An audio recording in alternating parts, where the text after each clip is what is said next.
I had heard some less than favorable things about this story, and I was fully aware that it didn't have the best of reputations, but regardless, I still went into this one wanting to enjoy it. I gave the episode its fair shake, and how could I not want to enjoy this story? I mean, first of all, it is Doctor Who, but also, it is the only episode in the Fourth Doctor's run where he meets the Cybermen.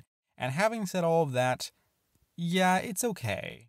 This is far from a bad story, but I did ultimately find myself quite underwhelmed by Revenge of the Cybermen. It's got some elements that I was entertained by, and these things keep it from being outright bad, but so much of this one just doesn't work.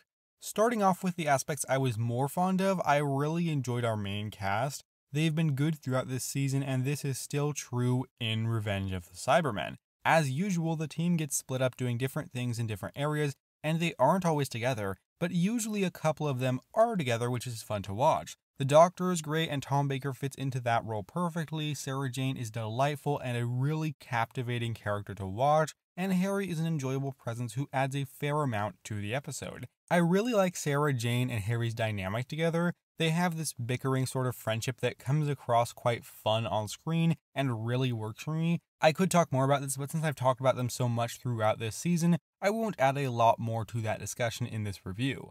One of the things that I found kind of interesting was that the team returned to the spaceship from the Ark in Space. I don't know that it necessarily makes a lot of sense that this is the same ship used far in the future for the colony they encountered in that episode, but it's not something I was all that bothered by. But I do think it is kind of interesting to be in the same place that we've seen before, but this time encountering an entirely different kind of threat in the Cybermen. And the way that this story starts is rather interesting. The first two parts are actually the better parts of this one. This is where we just arrive on the spaceship and we're slowly figuring out what is actually going on. There's a skeleton crew of people about this ship, there's some sort of a plague, and how are the Cybermen connected to all of this? While this works pretty well as a setup, and I was fairly entertained early on, the story has a really hard time sustaining that interest with the introduction of the Vogons, which really just add nothing to this story. I understand wanting to have more elements to play with in this episode and introducing a colony of people on an asteroid covered in gold, which is really dumb. But I'm not the type of person to care too much about logistical things like that. If the story is interesting, which with the Vogons, it really wasn't. Basically every scene with them or on the asteroid was uninteresting. And nearly across the board, those were the worst parts of the story. I don't remember any of these characters' names, and sadly I don't feel that they added anything interesting to the conflict, even though they were very prominent within it. Take this scene for example.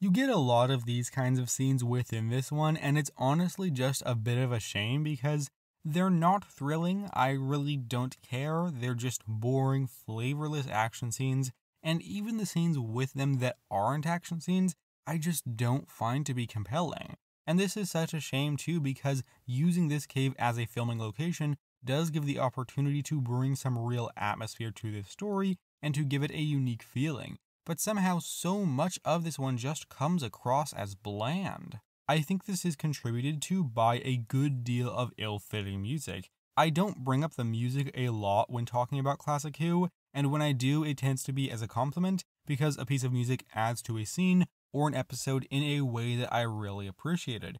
But with this one, the opposite is true. The music was distracting and at times took me a little bit out of the story. Now, I don't think the show is any stranger to inappropriate music, but in this one in particular, it happened enough that I found it more noticeable. I'll touch a little more on this later.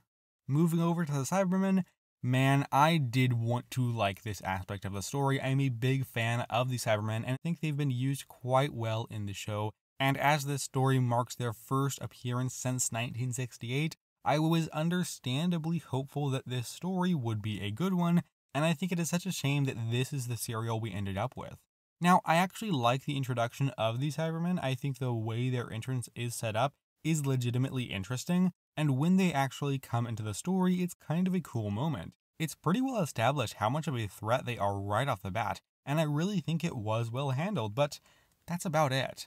The rest of the story struggles to make them all that intimidating and actively damages some of the goodwill earlier parts of the story established, in terms of showing that the Cybermen weren't messing around. It becomes pretty clear that the Cybermen aren't actually doing much and that they really aren't very interesting. And while there is some kind of interesting stuff done towards the tail end, it's mixed with poor execution and on the whole fails to prove intriguing and just doesn't work.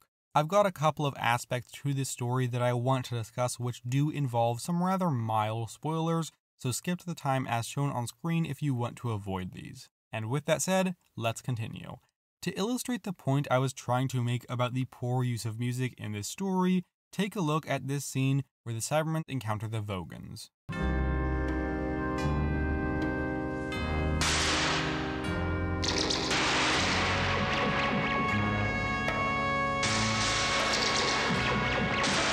In this particular case, I don't even think the music is bad. I think it is good music that fits the Cybermen, but it doesn't fit the scene that it is attached to.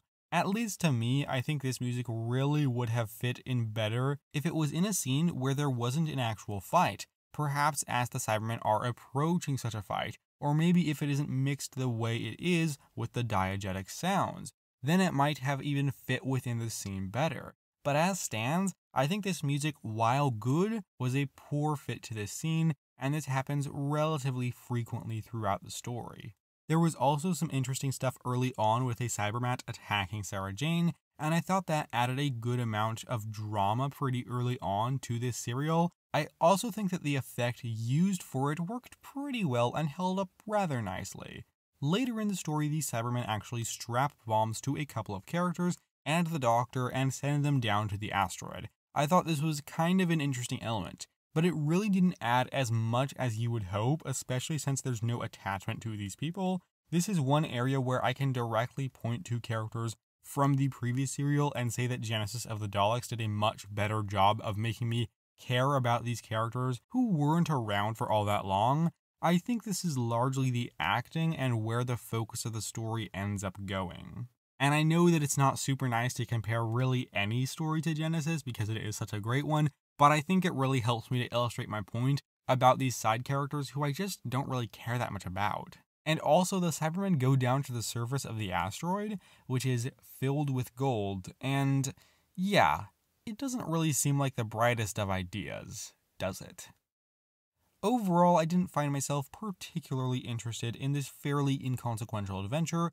While our main cast is as good as ever, and the serial does make some good decisions with the Cybermen, it falters when it comes to sustaining any sort of menace or interest with them as foes. This was a decent serial, even if not a particularly memorable one, and I'm going to give Revenge of the Cybermen a rating of 6.5 out of 10. If you join me again this coming Sunday, I'll be bringing you my review of Doctor Who Season 12, a really interesting season with a lot of different elements, and definitely one that feels distinctly different from what has come before. So I hope you'll join me for that review, but if not, that's completely fine. Just know that I appreciate your time here today, and with that said, thank you very much for watching. Take care, and have a lovely week.